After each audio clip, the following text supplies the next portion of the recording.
तो student question number first कर रहे हैं हम, जिसमें कि हमें यहाँ पे आइडेंटिटीज यूज करनी है, एक्सपोनेंट फॉर्म यूज करना है, सिंप्लीफाई करना है यानी कि हल करना है, और साथ में फिर उसको एक्सपोनेंशियल फॉर्म में लिखना भी है।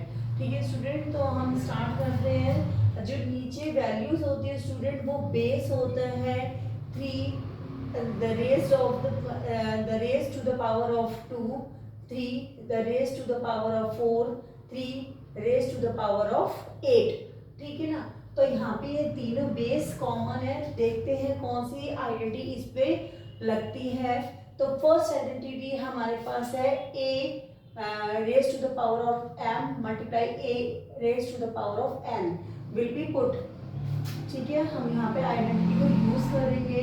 तो आइडेंटिटी यूज करने के लिए हम write down a multiply by a n equals to, जब भी मल्टीप्लाई होती है स्टूडेंट्स, जो पावर्स होती है मल्टीप्लाई में बेस अगर सेम होता है तो मल्टीप्लाई में पावर जो होती है स्टूडेंट वो प्लस हो जाती है, और अगर डिवाइड होता है तो पावर माइनस हो जाती है। और यहाँ पे जैसे कि a बेस जितने भी आपकी मल्टीप्लिकेशन होती है उनको एक ही ले लेते हैं। तो यहाँ पे हमारे पास क्वेश्चन जो था, राइट विल अगेन दोबारा उसको लिख लीजिएगा, इक्वल्स टू बेस हमारे पास सेम है, लिख लेते हैं 2 + 4 + 8। तो वी हैव आंसर 3, 6 और 6 12 और 1 14। तो यहाँ आंसर क्या आ गया, 3 power of 3 raised to the power of 14। ठीक है, अब हम सेकंड क्वेश्चन कर लेते हैं स्टूडेंट। तो सेकंड क्वेश्चन में क्या है, डिवाइड का साइन है स्टूडेंट। तो डिवाइड के साइन के लिए हम देखते हैं second identity will be put a divided by a, base same है, पावर डिफरेंट है। तो हमें जब भी पावर डिफरेंट होती है तो हमें क्या करना होता है स्टूडेंट, हमें माइनस करना होता है। ठीक है, आपको ये आइडेंटिटीज लर्न करनी पड़ेगी, वहाँ लिखी हुई नहीं आएगी। तो 6 है, 6 15 क्वेश्चन लिख लेते हैं, राइट अगेन। अब बेस कॉमन है, तो बेस कॉमन है तो स्टूडेंट 6 लिख लेते हैं, और जो पावर है वो बड़ा होनी चाहिए, m ग्रेटर देन n होना चाहिए। तो -10 इक्वल्स टू हमारे पास 6 raise to the power of 5। Third में है बेस सेम है, कोई सेम फर्स्ट वाला क्वेश्चन है। ठीक है, आइडेंटिटी पुट कर देते हैं, a m a n equals to a m n। अब हम यहाँ पे सॉल्व कर लेते हैं, तो वैल्यूज उतार लेते हैं। a बेस कॉमन है, मल्टीप्लाई करने में क्या करना है, पावर को हमें प्लस करना होता है यहाँ पे। ठीक है ना। तो 3 + 2 कर लेते हैं, तो इक्वल्स टू क्या आंसर आ गया, a की power a the raise to the power of 5। Second में फिर वही मल्टीप्लाई है, तो वही आइडेंटिटी आएगी a m multiply a n equals to a m + n। आप मेरे पीछे बोल बोल के भी करेंगे तब भी आपको कुछ आइडेंटिटीज लर्न हो जाएंगी स्टूडेंट्स। वैल्यू कहा देते हैं a the raise to the power of x multiply 7 raise to the power of 2 equals to base same है 7, द पावर क्या होगी इसमें प्लस होगी, बिकॉज ऑफ यहाँ पे एक वेरिएबल है और एक ऑफिशिएंट है, तो हम इन्हें प्लस करके 2x नहीं लिख सकते, रॉन्ग हो जाएगा, x + 2 लिखेंगे। आगे सॉल्व इससे ज़्यादा नहीं कर सकते हम। ठीक है स्टूडेंट, क्वेश्चन नंबर 5 कर लेते हैं। तो यहाँ पे पहले हम इन दोनों को मल्टीप्लिकेशन कर लेते हैं। तो टू आइडेंटिटी यहाँ पे डिवाइड वाली आएगी स्टूडेंट। तो a the raise to the power of m divided by a raise to the power of m equals to a divide, हमेशा पावर जो होती है स्टूडेंट माइनस हो रही होती है।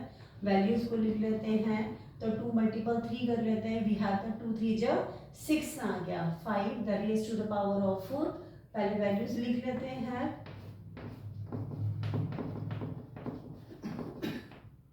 2 3 जा 6 हो गया, डिवाइडेड बाय 3। आइडेंटिटी हमने यूज करने के लिए लिख दिया कि हम डिवाइड वाली, तो बेस दोनों के सेम हो गए, और जो 6 है वो ग्रेटर देन है -3। आंसर हमारा आ गया 5 the raise to the power of 3। ठीक है,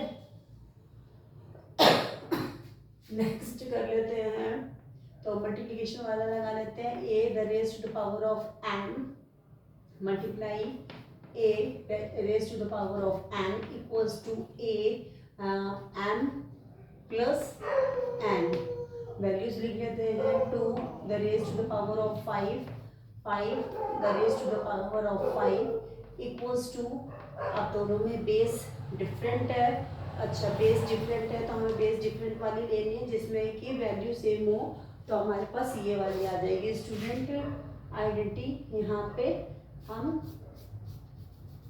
ए और बी वाली लेंगे यहाँ पे स्टूडेंट हम, क्योंकि यहाँ पे पावर सेम है। ठीक है ना, तो ए बी, अब यहाँ पे भी इसी तरीके से करेंगे, तो इन दोनों की मल्टीप्लिकेशन कर लेते हैं। 2 5 10। क्यों? क्योंकि अगर ब्रैकेट के अंदर यहाँ पे ए और बी वेरिएबल के अंदर कोई साइन नहीं है, तो दैट मीन्स यहाँ पे मल्टीप्लिकेशन का साइन है। तो 2 मल्टीपल 5 मल्टीपल, और यहाँ पे हमारे पास इनकी पावर को हम दोनों को ब्रैकेट में ले लेते हैं, तो हमारे पास क्या आ जाती है? 5 आ जाती है। इनको सॉल्व कर देते हैं। 2 5 10 आ गया, 10 और पावर हमारे पास आ गई m। अगर आपके पास इस तरीके से आंसर दिया हुआ है तो I will check, answer check करती हूँ। हाँ जी स्टूडेंट, सही है आंसर, इसको ब्रैकेट में दिया हुआ है बस। ठीक है, अब हम नेक्स्ट कर लेते हैं। a raise to the power of 4 and b raise to the power of 4 वही सेम है कि बेस डिफरेंट है, पावर सेम है। क्वेश्चन नंबर 6 की ही सेम आइडेंटिटी लिखेंगे।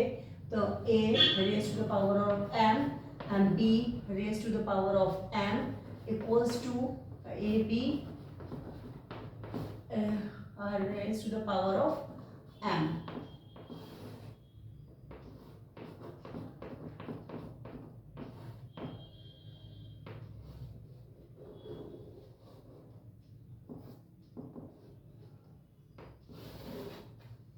ठीक है स्टूडेंट, अब इनको सॉल्व कर लेते हैं। सेम वही है कि ए बी ब्रैकेट में आएगा, पहले वैल्यू ऊपर के उतार लेते हैं। A the raise to the power of 4 and B raise to the power of 4, दोनों को ले लेते हैं ब्रैकेट में। A and B the raise to the power of 4।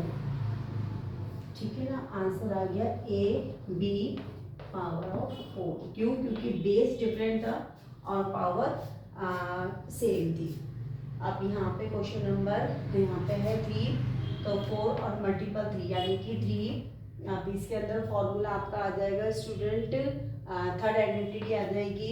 A identity लिखना कंपलसरी होता है स्टूडेंट, चाहे आपके स्कूल में मैम लिखवाएं चाहे नहीं लिखवाएं, लेकिन आपको लिखना कंपलसरी है, तभी you will got the marks in examination paper. तो यहाँ पे हम ये वाला कर रहे हैं स्टूडेंट अब, ठीक है ना। तो यहाँ पे है, इन दोनों को साथ में लेना, पहले वैल्यूज उतार लेते हैं। इक्वल्स टू आ गया 3 4 और मल्टीप्लाई कोई साइन नहीं है तो मल्टीप्लाई हो जाएगा।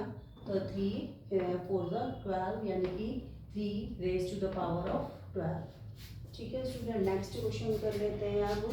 तो डिवाइड वाला है, सेकेंड आइडेंटिटी आएगी, बेस सेम है, पावर डिफरेंट है। Second identity a the raise to the power of n divided by a the raise to the power of n, और ये ब्रैकेट के बाहर जो है उसे हम बाद में सॉल्व करेंगे, पहले अंदर का सॉल्व करने के लिए हम आइडेंटिटी लगा रहे हैं स्टूडेंट। तो a divide by powers minus होती है स्टूडेंट। तो अब इन दोनों को पहले ब्रैकेट के अकॉर्डिंग सॉल्व कर लेते हैं। तो वैल्यूज उतार रहे हैं। 2 raise to the power of 20 divided by 2 raise to the power of 15 equals to, यहाँ पे बेस है तो 20 डिवाइडेड बाय 15 हमारे पास क्या आ गया स्टूडेंट? तो 2 the raise to the power of 5। अब हम ऊपर वाला मल्टीप्लिकेशन उतार लेते हैं, 2 raise to the power of 3। अब दोबारा आइडेंटिटी, दूसरी आइडेंटिटी लगाएंगे स्टूडेंट। जो फर्स्ट आइडेंटिटी है इसके अंदर a raise to the power of n, a raise to the power of n, क्योंकि बेस सेम है और मल्टीप्लाई के अंदर जो पावर होती है वो स्टूडेंट प्लस होती है। तो अब इसके अंदर हम वैल्यूज लगा लेते हैं। 2 raise to the power of 5 multiply 2 raise to the power of 3। Important question है, ध्यान से करना। आप दोनों को यहाँ पे बेस सेम है, अब मल्टीप्लाई में पावर प्लस हो रही है, तो आंसर आ गया आपके पास 2 raise to the power of 8। Power को छोटा ही लिखना होता है स्टूडेंट, बिग बिग मत लिखना, ठीक है। जिस टाइप से बुक में होता है उसी टाइप से लिखना होता है हमें। नेक्स्ट है 8 बेस सेम है और डिवाइड का साइन है और पावर डिफरेंट है, तो ये वाली वैल्यू आइडेंटिटी लगा लेते हैं स्टूडेंट। अच्छा, बेस सेम है और डिवाइड का साइन है, तो ऊपर वाली आ जाएगी आपकी सेम जो अभी हम करके चुके हैं डिवाइड वाली। तो a the raise to the power of m divided by a raise to the power of n equals to a m minus n। Same वही आ जाता है, वैल्यूज लिख लेते हैं पहले। 8 raise to the power of t, 8 raise to the power of 2 equals to 8 base है हमारा, ये a है, तो t माइनस 2 वेरिएबल है इसीलिए वो कुछ भी नहीं हो सकता, आंसर आपका आ जाएगा 8t माइनस 2। ठीक है स्टूडेंट, विजिबल है। सब्सक्राइब कीजिए चैनल।